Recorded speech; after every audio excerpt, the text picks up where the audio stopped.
Pengetahuan ditanamkan. Bahagia juga begitu. Quran surah kedua 189. Ya, wattaqullaha la'allakum tuflihun. Kalau pengen bahagia kata Allah, tingkatkan takwa. Tingkatkan takwa. Ya, hati-hati, materi belum tentu mendatangkan kebahagiaan. Pilih mana? Kaya tapi sengsara atau miskin tapi bahagia. Dan tidak ada pilihan ketiga. Gak boleh maksa, jangan nekat. Pulang saya. Gak mudah gitu kan? Wattaqullaha, tingkatkan takwa. Orang dulu banyak yang kaya bahagia juga. Banyak yang tinggi kedudukan bahagia juga. Bahkan yang gak sampai pada derajat kaya pun, apa lawan kaya? Tuh, kalau tidak tahu katakan. Baik, lawan kaya bukan miskin, cukup. Gak ada orang miskin di Quran. Maksudnya yang disebutkan miskin gak ada itu maksudnya diciptakan untuk miskin, itu gak ada. Gak ada. Kalau tidak kaya cukup. Quran surah 53 ayat 48 itu. Wa annahu huwa aghna wa aqna. Dialah Allah yang menjadikan seseorang kalau tidak kaya cukup. Cukup. Jadi apa lawan kaya? Cukup. Yang bikin miskin itu adalah nafsu seseorang yang selalu ingin lebih dan merasa kurang dalam apa yang telah Allah titipkan kepadanya. Jadi kalau terus merasa kurang, itu yang miskin. Orang yang banyak hartanya pun karena terasa kurang, orang miskin sebetulnya. Makanya supaya tidak miskin, diberikan bagi dia zakat. Konsep zakat itu untuk mengentaskan kemiskinan, bukan untuk nyuapi orang mendapatkan bagiannya. Ya, makanya diberikan kepada orang miskin supaya keluar dari kemiskinannya. Quran surah 9 ayat ke-60. Innamas sadaqatu lil fuqara wal masakin. Silahkan cek Mu'adz bin Jabal. Dikirim oleh Nabi ke Yaman di periode beliau sallallahu alaihi wasallam, mengamati orang Yaman sampai kembali. Rasulullah SAW meninggal dunia. Masa Umar bin Khattab diutus ke Yaman. Masya Allah, jadi gubernur. Antum tahu apa yang terjadi? 3 tahun hilang kemiskinan di Yaman. Cuma 3 tahun menggunakan potensi zakat itu. 3 tahun Pak. Tahun pertama 1/3 zakat dikembalikan ke Madinah, ke Baitul Mal. Umar marah di situ. Kenapa dikembalikan? Apa nggak ada orang miskin di Yaman? Kata Mu'adz bin Jabal, sudah 1/3 orang Yaman nggak miskin lagi. Tahun kedua 2/3 dikembalikan. Masya Allah. Kata Umar, kenapa ini nambah lagi? Kata Mu'adz, 2/3 orang Yaman sudah nggak miskin. Tahun ketiga, semua zakat mal yang ada di Yaman itu dikembalikan, diarahkan ke pusat, ke Madinah untuk disebarkan ke kota lain. Kata Umar, kenapa semuanya? Udah nggak ada yang miskin di Yaman. Kata Mu'adz, sudah nggak ada yang miskin di Yaman. 3 tahun tuh jadi gubernur di Yaman. Luas Yaman nggak sama dengan Jakarta, jauh luasnya. Negara kan sekarang tuh Yaman Utara, Yaman Selatan, 3 tahun tuh ya. Coba kalau dikeluarkan konsep itu, diterapkan dalam kehidupan, itu Masya Allah ada rahasia di situ. Selesai ya. Jadi kalau Anda masih merasa miskin dengan zakat, ya belum bisa membantu, infak boleh untuk orang miskin.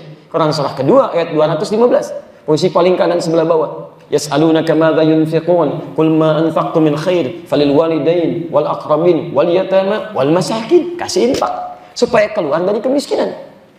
Dengan infak masih belum cukup, sedekah supaya keluar.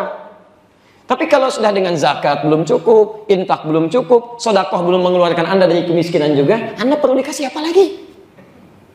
Mungkin bukan Andanya yang nggak bisa keluar dari kemiskinan, nafsunya yang susah dikendalikan. Itu persoalannya. Dan nafsu di Quran lawannya takwa. Silahkan cek. Nafsu disebutkan 115 kali. Takwa disebutkan 115 kali.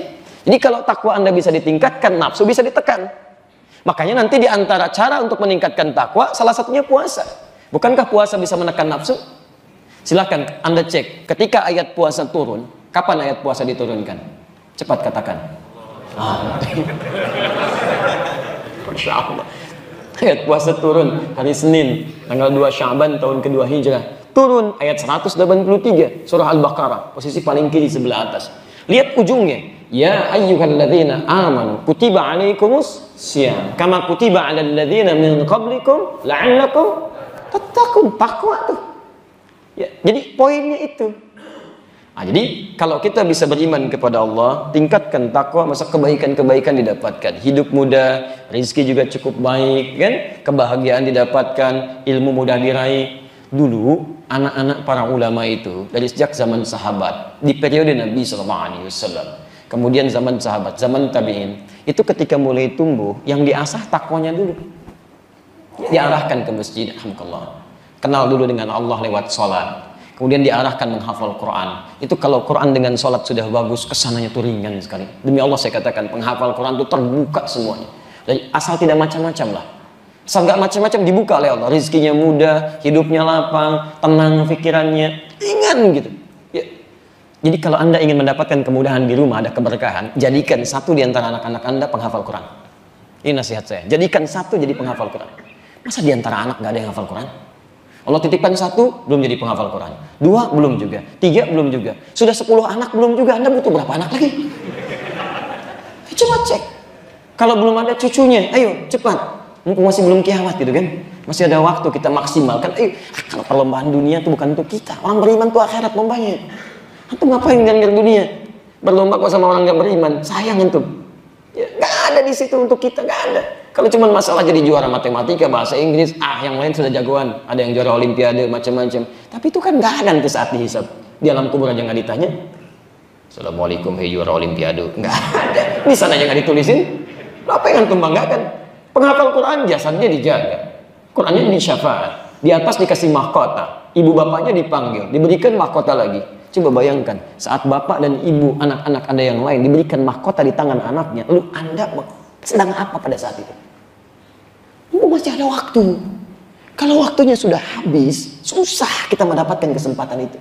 Tidak sedikit yang mengatakan Al-Quran ingin kembali untuk memperbaiki diri. Quran surah 63 itu, ya, ayat ke-9 sampai 11. Fa asaddaqa wa akum minas sholihin. Ya Allah, tolong ya Allah, beri kesempatan ya Allah. Saya pengen merubah hidup saya ya Allah. Tolong ya Allah, sejenak saja ya Allah untuk beramal saleh, meningkatkan sedekah ya Allah. Tapi sudah nggak bisa. Wala yu'akhirallahu nafsan idza jaa ajaluha. Nggak bisa. Kalau sudah tiba ya tiba, selesai kata Allah.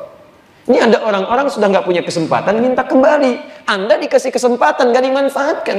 Anda butuh kesempatan yang mana lagi? Dan paling aneh begini, sadar bahwa kemarin itu banyak salahnya, sadar banyak kelirunya, sadar banyak kurangnya. Seharusnya orang yang sadar yang kemarin banyak salahnya, sisanya jangan salah lagi. Itu poinnya. Masa sudah mengerti banyak yang kurang kemarin, sekarang masih kurang juga? Anda butuh kesempatan berapa lama lagi? Halo? Gitu kurang lebih gitu kan. Coba kita manfaatkan dalam kebaikan poin-poin ini.